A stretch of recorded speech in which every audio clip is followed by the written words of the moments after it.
Magandang gabi, Batangas. Ako po si Alvin Remo at narito ang mga balita sa Palakat Weekend News.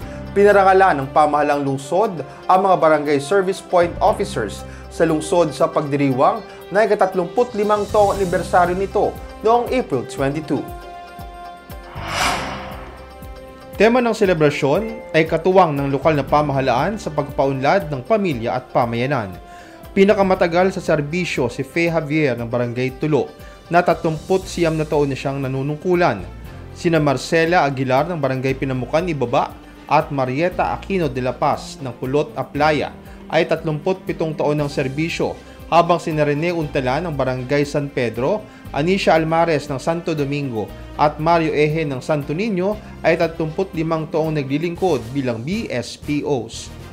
Pinasalamatan ni Mayor Beverly D. Macuja ang mga BSPO bilang mga katuwang ng lokal na pamahalaan sa pagpapatupad ng mga programa ng City Health Office, partikular sa Responsible Parenthood at Reproductive Health. Nagpaabot din ng pagbati si Congressman Marvy Marinho at pinuri ang dedikasyon ng mga BSPO upang masiguro ang kalusugan ng pamilyang Batanggenyo. Ang pagdiriwang ay pinangasiwaan ng POPCOM Division ng City Health Office.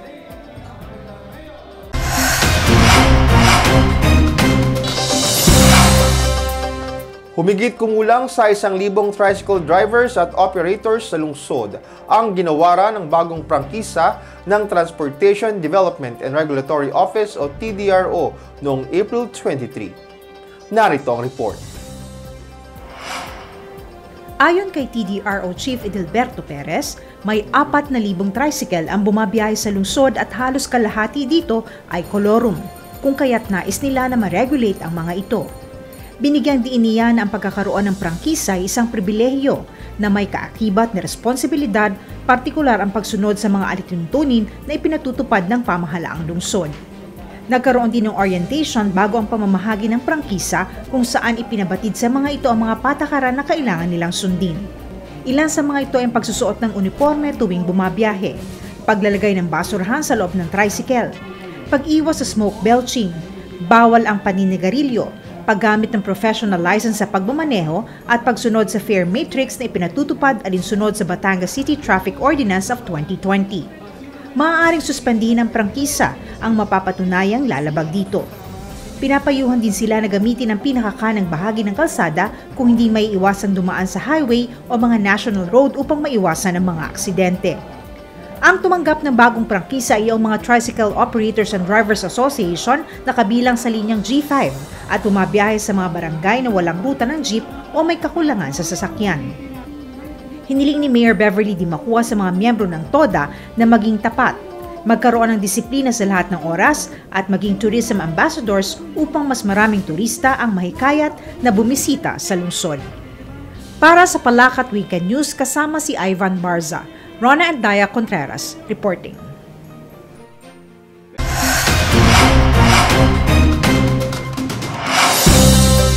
Lumagda sa isang Memorandum of Agreement o MOA sina Mayor Beverly Rose A. D. Macuja at Boy Scout of the Philippines o BSP Batangas City Council Scout Executive Serge Atienza para sa 2 milyong pisong donasyon ng pamahalang lungsod sa BSP Batangas City Council noong April 23.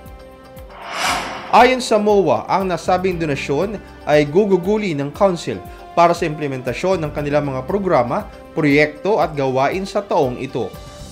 Ang BSP Batangas City Council ay matagal ng aktibong katuwang ng pamahalang lungsod ng Batangas sa pagpalaganap ng mga positive values sa mga kabataan kagaya ng disiplina at pagmamahal sa bayan sa pamamagitan ng kanilang mga scouting programs. Dumalo rin sa MOA signing ang mga miyembro ng Local Council Executive Board.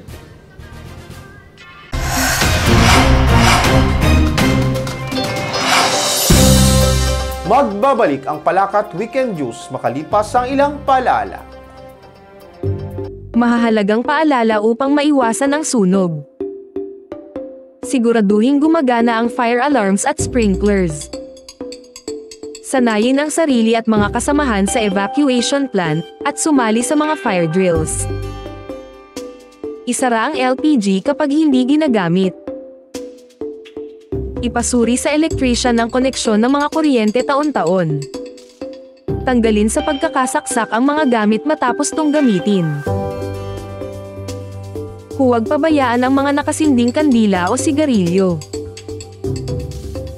Turuan ang mga kabataan ukol sa pag-iwas sa sunog. Alamin ang paggamit ng fire extinguisher, hilahin ang pin, itapat ang hose sa pinagmumulan ng apoy, diinan ang pindutan, at galawin ang hose na parang winawalis ang apoy.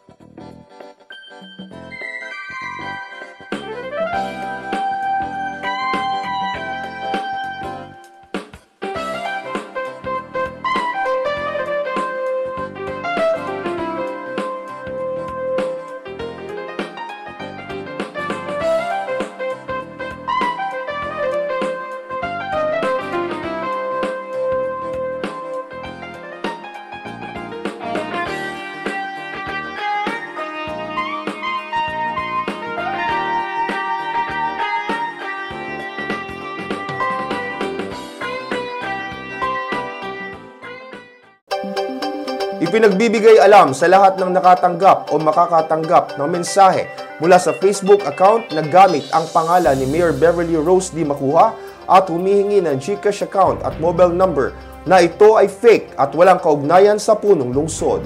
Si Mayor Beverly ay walang social media account at hindi kailanman hihingi ng pansariling pabor, lalo na ng financial assistance sa kanyang mga nasasakupan.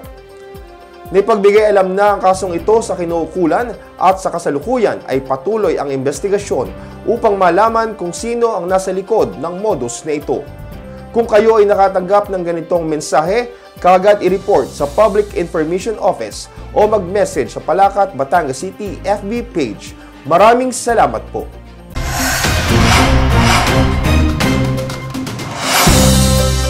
Pinangunahan ni Mayor Beverly Rose D. Macuja ang paglulunsad ng Smart Greenhouse Project na proyektong kaloob ng pamahalaang lungsod sa mga agri-based cooperatives sa lungsod noong April 24.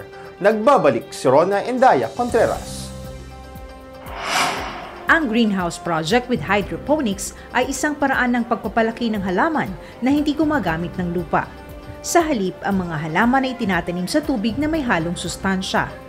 Bukod sa pest-free, madali ding palakihin ang mga gulay sa paraang ito at magandang pagkunan ng pagkakakitaan. Kaugnay nito, isang Memorandum of Agreement ang nilagdaan sa pagitan ng pamahalaang lungsod sa pamamagitan ni Mayor D. Macuja at ng mga kooperatiba. Ang mga ito ay ang Bukal Multipurpose Cooperative, San Isidro Multipurpose Cooperative at Talumpok Silangan Multipurpose Cooperative. Isinasaad ng MOA na ang mga nabanggit ng mga kooperatiba ang mga ngasiwa at mga ngalaga sa loob ng 15 taon sa greenhouse project na pinondohan ng pamahalaang lungsod. Ang mga kawani naman ng City Agriculture Office ang magkakaloob ng technical assistance at magmamonitor sa operasyon nito. Lubos ang pasasalamat ng mga pinuno at miyembro ng kooperatiba sa proyektong kanilang natanggap at nangakong higit na pagyayamanin at pauunlarin ang greenhouse project. Binigyang diin ni Mayor D. Macuja na isa itong magandang inobasyon na dapat alagaan dahil marami ang makikinabang. Bukod sa launching at MOA signing, isinagawa din sa nasabing pagtitipon ang ceremonial distribution ng vegetable seeds para sa mga vegetable growers sa lungsod. Para sa Palacat Weekend News, kasama si Ivan Barza, Rona Endaya Contreras reporting.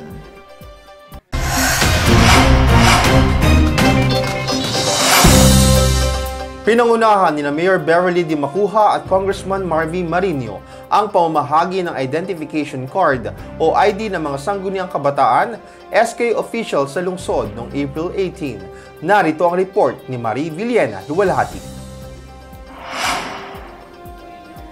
Ang naturang ID ay may 2 taong validity na maaari nilang gamitin sa mga official transactions. Sa mensahe ni Mayor D. Macuja, hiniling niya sa mga SK officials na pahalagahan ang nasabing ID at bigyang dignidad ang kanilang hinahawakang posisyon. Manatili anya ang mga ito na katuwang ng lokal na pamahalaan upang masiguro na ang mga kabataan sa lungsod ay maging mabubuting mamamayan, may takot sa Diyos, responsable at disiplinado. Ipinabatid naman ni Congressman Marvy ang ilan sa kanyang mga naging accomplishments sa Kongreso kabilang ang 4 na mahalagang batas na kanyang naipasa at ang pagkakatalaga bilang isa sa mga miyembro ng Commission on Appointments. Ibinahagi rin niya ang ilan sa kanyang mga plano upang mapalawig ang scholarship program na magre-resulta sa mas maraming kabataan na makikinabang.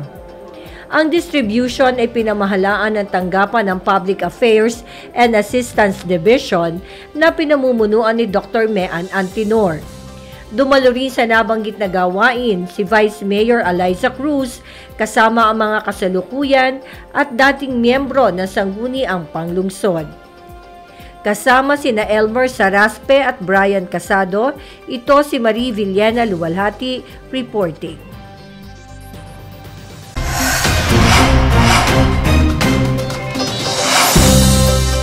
At yan ang kabuuan ng mga balitang hatid ng Palakat Weekend News. Ako po si Alvin Remo. Maraming salamat. Magandang gabi sa inyong lahat.